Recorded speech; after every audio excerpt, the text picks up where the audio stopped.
You know, I think we all have this picture, right? Of old family photos tucked away. Maybe Yeah. some like crackly audio takes. Mm-hmm. Little fragments of where we come from. Exactly.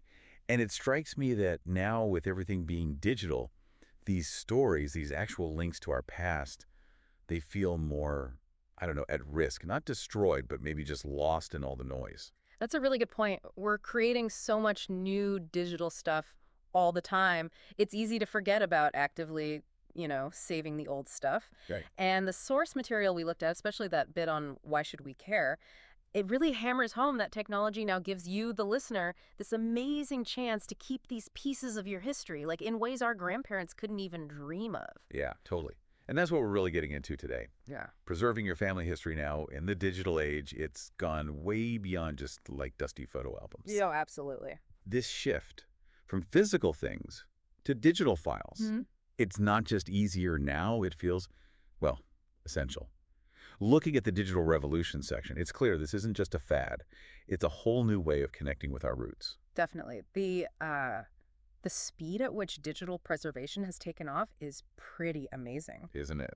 You've got high-speed internet almost everywhere. Cloud storage is, well, pretty cheap and huge now. Yeah. And the scanners, digital scanning tools are actually quite user-friendly these days. They It are. really puts the power to preserve things in everyone's hands, not just big institutions anymore. And people like Thomas McEntee, they've been really pushing this, showing how you can weave digital tools right into your genealogy research. Right. He's focused on making it practical, accessible for anyone who wants to dig into their family story. Which is great. And then you have the platforms themselves. Oh, yeah.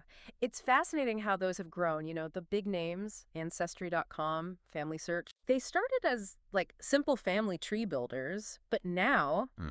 they're basically comprehensive digital archives where you can store photos, documents, all sorts of media. So like a central hub for your family's digital stuff. Exactly. A digital legacy hub, you could call it. And you can't really talk about this without mentioning DNA testing. Right? Yeah. 23andMe, my heritage. Oh, absolutely game-changing. That's added a whole new layer. How so? Well, it uncovers connections, sometimes stories, that you just wouldn't find through paper trails alone. It's like adding the biological blueprint onto the documented history. It's pretty powerful. Hmm. And connecting this out, it seems like there's this whole community of innovators now. There really is. Think about Lisa Louise Cook, her Genealogy Gems podcast. Right. I know her stuff. She's been fantastic at guiding people through all the tech, giving a really practical advice on how you can actually use these tools. Yeah, she makes it feel less daunting. Totally. And it makes you think about the why behind it all. Even someone like Stephen Covey, Mr. Seven Habits, Mm. he talked about legacy. And preserving your family history, it feels like a really personal way of doing that, making sure those stories keep going. That really brings it home for the listener, doesn't it? Like, what personal legacy are you consciously trying to build? And how does saving your family's past fit into that? That's a deep question. Okay, switching gears slightly, but related. Yeah. Some numbers are just staggering. Did you know the Library of Congress has over 170 million digital items? Wow. 170 million. That really shows the scale, doesn't it?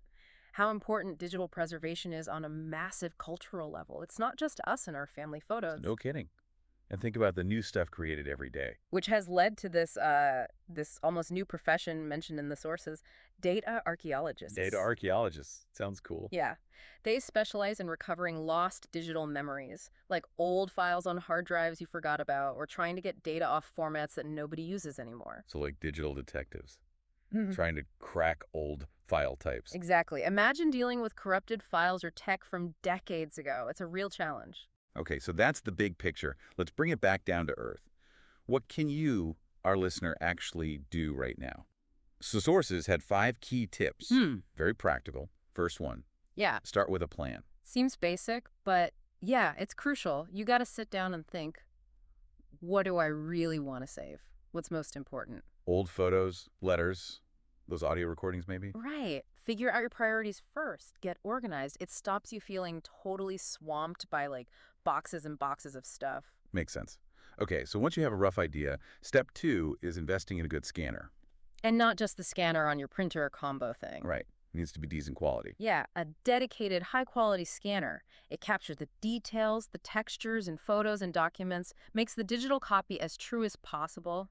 Look for good resolution DPI, especially for photos. Maybe duplex scanning if you have lots of double-sided things. Good point. Think about old photos. Sometimes there's writing on the back, right? Oh yeah, dates, names. Or even just the feel of the paper tells a story. A good scan captures that richness. A cheap scan might miss it all. Okay, good tip.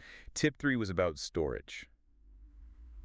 Use reliable cloud storage, like Google Drive, Dropbox, Yeah. those kinds of services. Definitely. They're secure, mostly, and you can access your files from anywhere, which is super convenient. But there's a catch, isn't there? The critical thing, and the sources really stress this, is backups. Multiple backups. Don't put all your digital eggs in one basket. Exactly. The cloud is great, but what if the service goes down? Or worse, gets hacked? Oof, yeah. So have a physical backup too. An external hard drive stored somewhere safe. That's your safety net for those irreplaceable memories. Redundancy, your best friend here. Okay, 4th tip, digitize and tag. Yes, just scanning isn't enough. You need to label the files clearly, I'm with you. consistently. Names, dates, maybe a little description. Absolutely. This is where digital really shines for you. Imagine searching your whole photo collection for, say, Grandma May 1965. Oh, that would be amazing. Proper tagging makes your history searchable, accessible, not just a pile of digital images. Got it. And the 5th tip, Yeah. regularly update formats. This one needs a bit of ongoing effort. Technology changes so fast. It's like trying to open an old Word perfect file today. Good luck. Precisely. Or think about VHS tapes, floppy disks. They were standard once, now.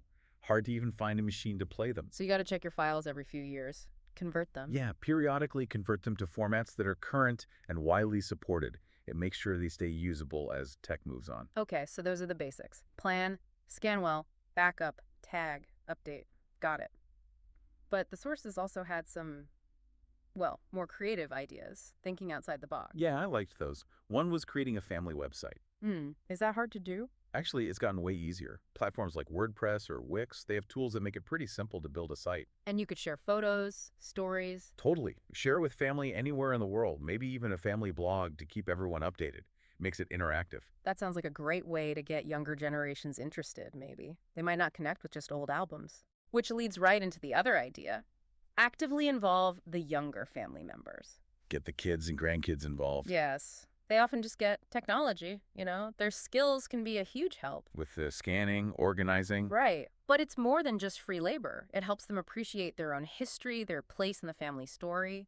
Imagine your grandchild interviewing Great Aunt Sue on video, capturing her stories. Exactly. It bridges generations, creates new memories while preserving old ones. It's brilliant. So pulling all this together, Yeah. what's the big takeaway for you, the listener? I think the main thing is that going digital isn't just about copying stuff. It's transformative.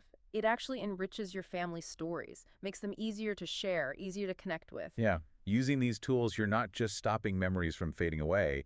You're adding new dimensions, new ways to explore your family's ongoing story. So just to quickly recap, we've talked about how digital preservation is more accessible, more important than ever, And the tools available, from basics like scanning and cloud storage. to more creative things like family websites and getting the whole family involved. And remember, this isn't really a project you finish. It's ongoing. An adventure, kind of. It is. Which leaves us with one final thought for you to chew on. Okay. Looking down the road, how will future generations see the digital archive you create? What story will the digital footprint you leave behind tell them about you and your family and your life? Wow, that's, something to really think about as you start or continue this digital preservation journey.